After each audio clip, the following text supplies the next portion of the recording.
Welcome to Business Innovators Radio, featuring industry influencers and trendsetters sharing proven strategies to help you build a better life right now.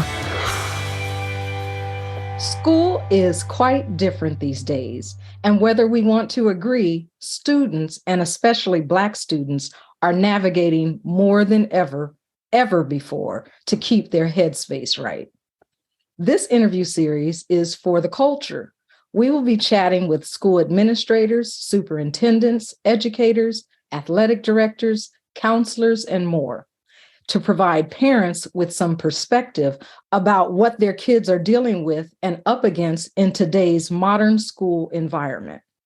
And we will learn about what schools are doing to support and check in on the social emotional wellness of Black students. Today, we're checking in with James Austin. James is the Assistant Superintendent of Finance and Operations of the Twiggs County School District. Welcome to the show, Mr. Austin. Thank you. It's good to be here. Excellent. Glad to have you. Well, we're kicking off Black History Month and we're checking in on the culture. So I'll kind of just jump right in. You are serving schools and students at a pivotal time in history and in a very different climate. Would you agree? I do agree. Yes. Yeah. From trying to navigate the effects of the pandemic to dealing with the impact from the racial tension, ongoing killings of Black people, and how all of this has affected the Black community in multiple areas and especially affected Black students. Yeah. So let's start with what parents want to know.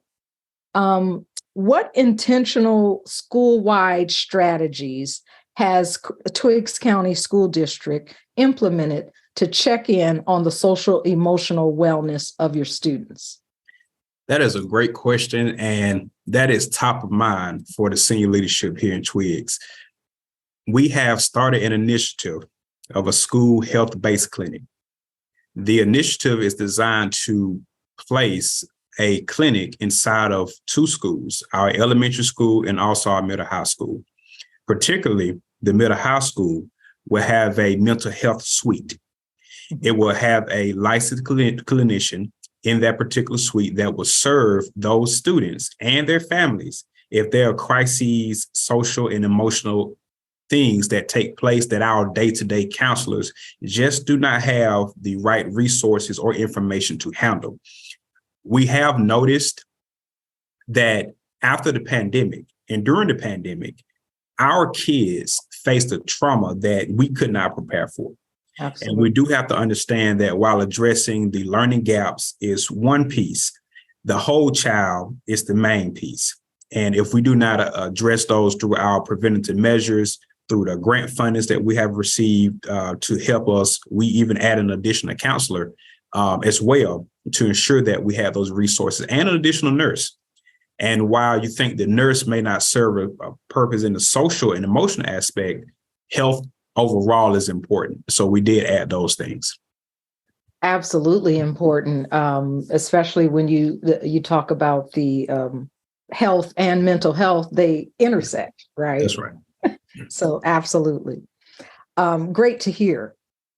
What are you finding or hearing from teachers, coaches, and counselors that students are dealing with today?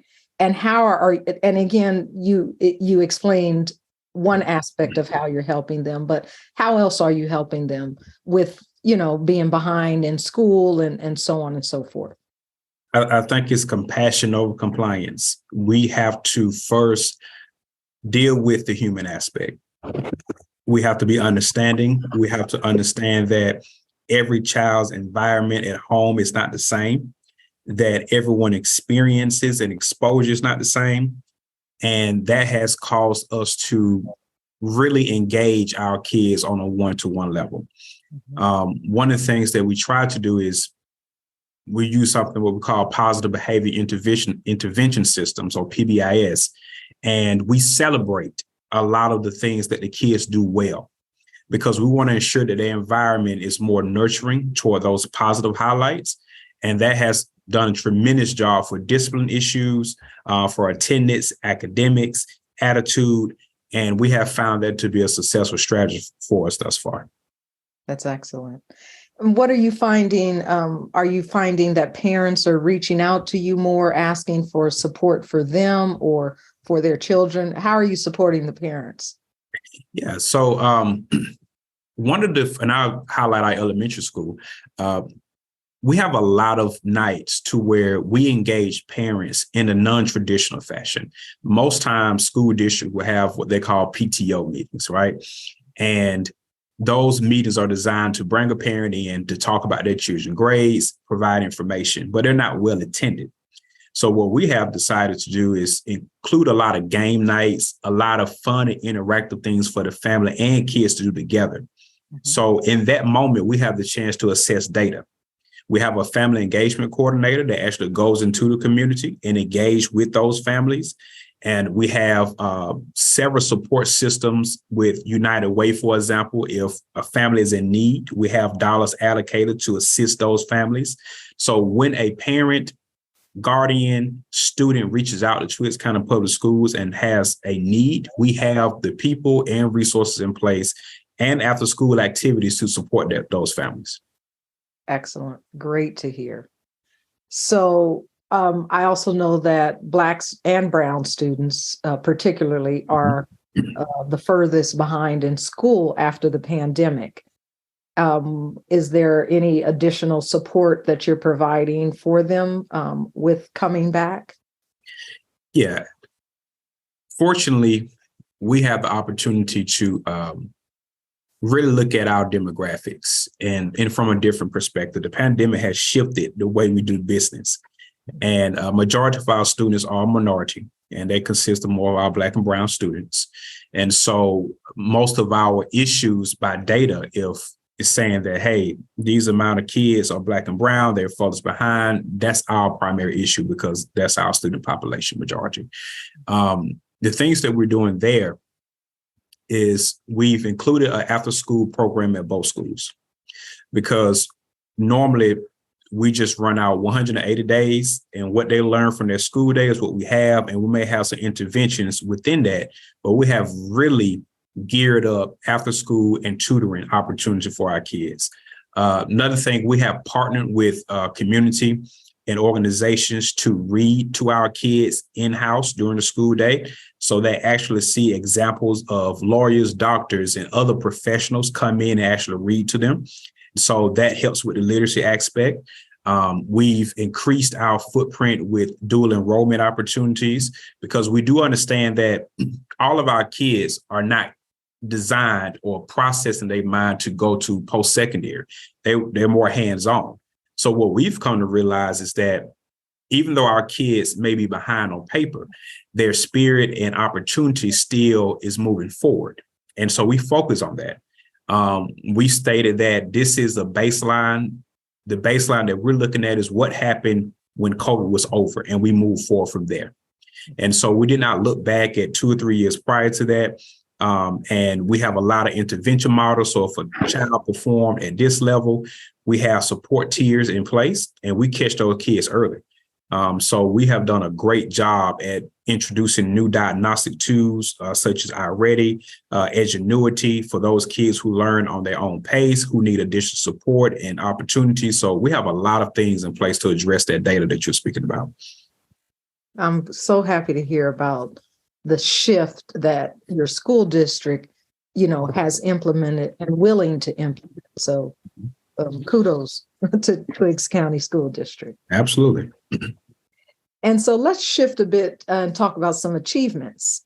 Can you share 1 or 2 accomplishments that your school has achieved since COVID that support students and families? Yeah. One, our graduation rate has outpaced the state. Our graduation rate is 88.9%, and I believe the state average is 84%. So that's an accomplishment that we're very proud of. We have our JRTC program is an international program. They have won awards in multiple categories for their performance and proficiency. Our Beta Club is a national award winner. We've had Spelling Bee candidates and students here that has reached a regional level. So we've had a lot of our support programs and extracurricular programs really excel out of COVID, which is a highlight for us. A lot of the intercessory data that we have, we've shown growth in many areas.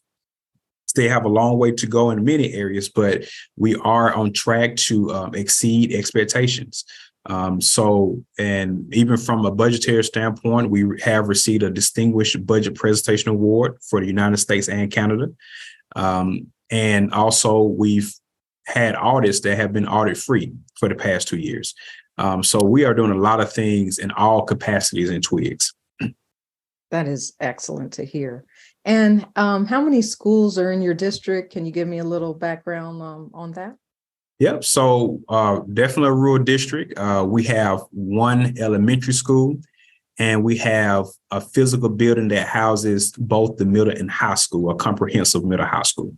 Mm-hmm. Okay. How many students overall in your district? We have roughly 715 kids. Excellent. So a very small district. Yeah. Mm-hmm.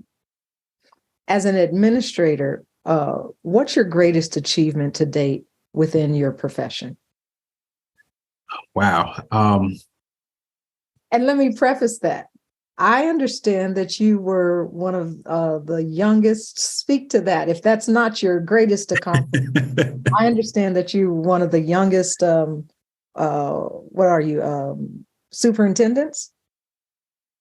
Well, I started my career at the age of 21, and I started as a chief financial officer at a school district. Okay. And so that started the historic journey. And then I'm 27, and at 27, I was promoted to the assistant superintendent. And at 29, I still hold that position. So that would make me the youngest in the state to hold that title. And for that, I was recently awarded, with conjunction with other things, the 2022 Outstanding School Business Official for the state of Georgia.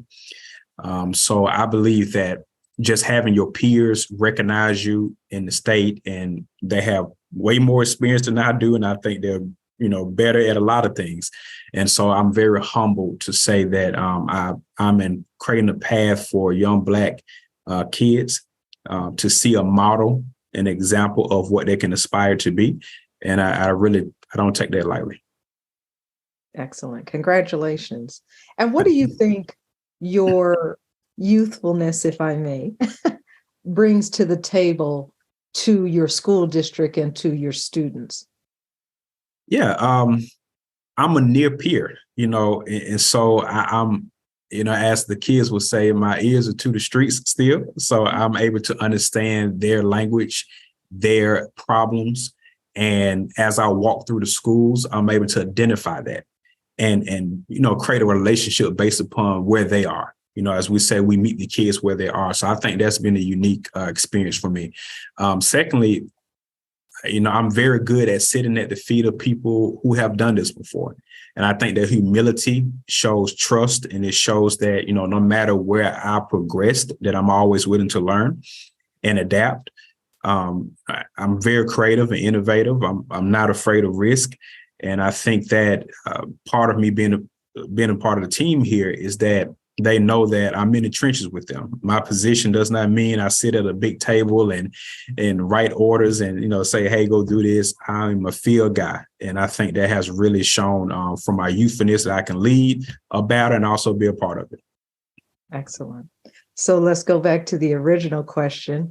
What is it personally that you have accomplished that you're proud of? I think first and foremost is just fatherhood. I'll be remiss if I didn't mention my kids, Taylor and Tyler, being able to achieve things so when they grow of age, they can look back and say, my father did this, or I know that these things are possible. I think that's the biggest achievement. Being an author was another one. I wrote a book about personal finance, about building generational wealth, and just really coming from a rural setting, growing up on a farm. My grandparents, great-grandparents were sharecroppers, and seeing the generational value they created. So I just come from a lineage of people who've really work to build a name and understand that brand. And so I think being a father, being an author, and just deciding to go into education. I originally wanted to be on Wall Street, and I think I had a different direction. And so that led to me being very successful where I am. Love it. Thank you for your contribution. Yeah, thank you. So let's talk about checking in. Black People Forward, my nonprofit, we focus on the head, the heart, and the hustle of millennials, Black millennials, and Black Gen Zs. Healing, clearing their head, healing their heart, and honing in their hustle. And so we are a new nonprofit. We're in the process of partnering and joining with schools to reach the Black students and the Black student athletes and check in on them. It's so important right now. So checking in, how does your school support the well-being of actually the administrators, teachers, and staff? Ooh, that was a conversation that we had based upon data that we see from the state, that teachers are tired. They are burned out and are straight tired.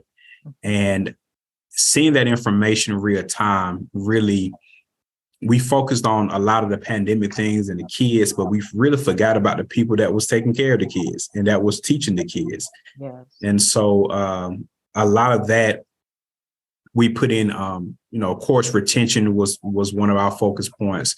We definitely understood that the market had an impact on them socially and emotionally, that cost of living, inflation just drained a lot of Americans. And so we addressed that first. We did a market study to make sure that was paid fairly. And so we did that. We looked at our benefit plan. Did we have enough benefit options to address them to where they want to call up a counselor or, get those type of services, ensure they had telemed options. So we really looked at that standpoint because we wanted to ensure that if they were sick, something happened, they had immediate support from the district. The school-based health clinic was spawned out of that because now those teachers don't have to take off work. They can just go to the clinic, go get to the dentist, get a vision exam or physical health if they so choose. So we're finding opportunity to cut out a lot of things that provided stress for our teachers and staff and to travel. Most of our administration, they live outside of Twiggs. Mm-hmm. Twiggs doesn't have many places to live. Housing is not in abundance. And so there's a 30 to 35 minute commute. And so we have to be mindful of that. And so we cook a lot. Believe it or not, food brings peace to people. So we cook a variety of meals. We have food trucks we provide them to offset the limited options here. So we do a lot of creative things to really say, hey, we see your pain, and these are the things we're going to do to address that. I love that. Thank you so much for sharing that. And It's awesome to hear what you're doing for your staff. Absolutely. Yeah. They matter too. So much focus is on the social, emotional wellness of the children, but what about the providers, right? Absolutely. Yep. They got to be whole to teach and prepare whole students. Yeah. Absolutely. And that's a great segue. So we at Black People Forward, we call educators and coaches shapers. Well, we call a number of people shapers. We believe in the Black community that our shapers are parents, teachers, coaches, barbers, beauticians, and Black celebrities, because aunts and uncles. Let's not forget about the aunts and uncles. That's right? it. Because at the end of the day, those segments of people have the greatest impact on our kids. That's right. Yeah. So we call them shapers. And we actually have created a special T-shirt just for each one of those categories, for educators, for coaches, and it's basically the modern educator, the modern teacher, the modern coach, because you guys matter. That's right. And so what impact do you hope to make on students? Yeah, I went to Morehouse College, and one of the things about Morehouse that was very unique is that I was able to see people in different capacities from different backgrounds. And we all had one common goal of being the best version of ourselves. And I think coming from small districts and your zip code, people think they are defined about where they can go and how far they can go. And so I remember my first opportunity in the financial services space. I was told by a gentleman that I could not be successful in managing money because of where I came from, that I didn't have enough exposure to high wealth individuals. And so hearing that could have really turned me around, and I could have just went a different direction. But it inspired me to break through a wall that I didn't know existed. And I think that's the main purpose, I believe, of being in this space, is to break those walls. That if you want to work as a hedge fund manager, if you want to go to China and work in that area, wherever you decide to go, where you come from does not define that. And I think that we look at social media and we have a definition of success that's not always realistic. And just knowing that, if you want to go to Harvard, if you want to go to Morehouse, Spelman, or wherever institution you decide to go, where profession you decide to go in, that only thing you need to do is just have the right mind to do it. And I think that's the purpose of being that example and showing them that your age doesn't matter, your background, your status, or who your parents are. The only thing that matters is that you got breath in your body, you can get up and do what you need to do. Amen. Very good. And so what would you like to leave parents with regarding how your school is ensuring that their child is good emotionally? Absolutely. Parents, community of Twiggs County, we have always been transparent as far as the things that we've done in our district, from our town hall meetings to board meetings, to surveys and many things alike. And we have started an initiative based upon your feedback. Our superintendent came in his first 100 days and went into the community to learn from what you all wanted. And we put action plans in place to address that. We do understand that all kids do not want to come back in person because they was afraid of COVID. So out of that came our virtual learning academy that we still have today. So we have adapted. We have provided technology as well, because we do understand that in Twiggs, bandwidth is an issue. The use of, having technology available is an issue. We provide hotspots to address that. So there's no excuse with us. If your child has a need, if they need to talk with a counselor, we have contracted services on staff that is able to come in and actually provide those services. So there's nothing too much or too little that we can or cannot do for Twiggs County. Excellent. And I'll ask you on the spot, off the cuff here. Okay. What one word would you say describes your school district? I have a word in my mind for your school district, but what one word would you say? Well, the one word that I can say to describe, we say this all the time, is the Twiggs way. So I say Twiggs. That's the definition. I mean, everyone comes here. It's unique. We don't compare ourselves to no one else. We do things the way that we see fit here. So Twiggs is his own definition. Excellent. And my one word for your school district after speaking with you is you guys have been adaptive. And Absolutely. That is so important today in this environment. So congratulations for that. Yes, ma'am. Thank you. Yes. What is one Black person that you would recommend to spotlight in their industry and what they're doing for the culture? Is there someone or one or two people that you would recommend that I interview? Yeah, I'm always start with the gentleman that employs me, which is Dr. Mac Bullard. I think. Well, outside of your school, but smart answer. I would not suggest him. I think he's done phenomenal. He just came back from India, actually, on a global recruiting trip, bringing the best and brightest into our district. So definitely, he's a great highlight. And we will be interviewing him. We were planning to start with him, but he was out of the country. See, there it is. So awesome. So definitely him. And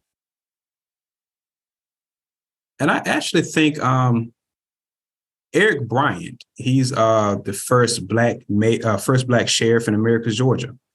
Really broke some grounds there in the law enforcement industry, and with all the things that's been going on with police and our black kids. I think hearing from someone that has achieved at his level and is in that space would be an awesome opportunity as well. Excellent. Thank you for that. Yeah. How can people find out more about you, your book, and get in touch with you? Yeah. So Facebook is my main platform. So James Austin is on Facebook. My book is on Amazon and Barnes & Noble. It's Suddenly Wealthy. I'm going to teach you how to build a financial legacy. And so that's the name of the book. That's going to be found on those platforms, ebook, hard copy, and a soft cover. And then for us, just email, I can be reached at jaustin, that's AUSTIN, at twigs.k12.ga.us. Wonderful. Again, thank you for taking the time. Thank you for the work that you're doing for the culture. And in closing, I always like to inspire the culture and remember this quote from Dr. Martin Luther King Jr. If you can't fly, then run. If you can't run, then walk. If you can't walk, then crawl. But whatever you do, keep moving forward. Thanks for listening to Business Innovators Radio. To hear all episodes featuring leading industry influencers and trendsetters, visit us online at businessinnovatorsradio.com today.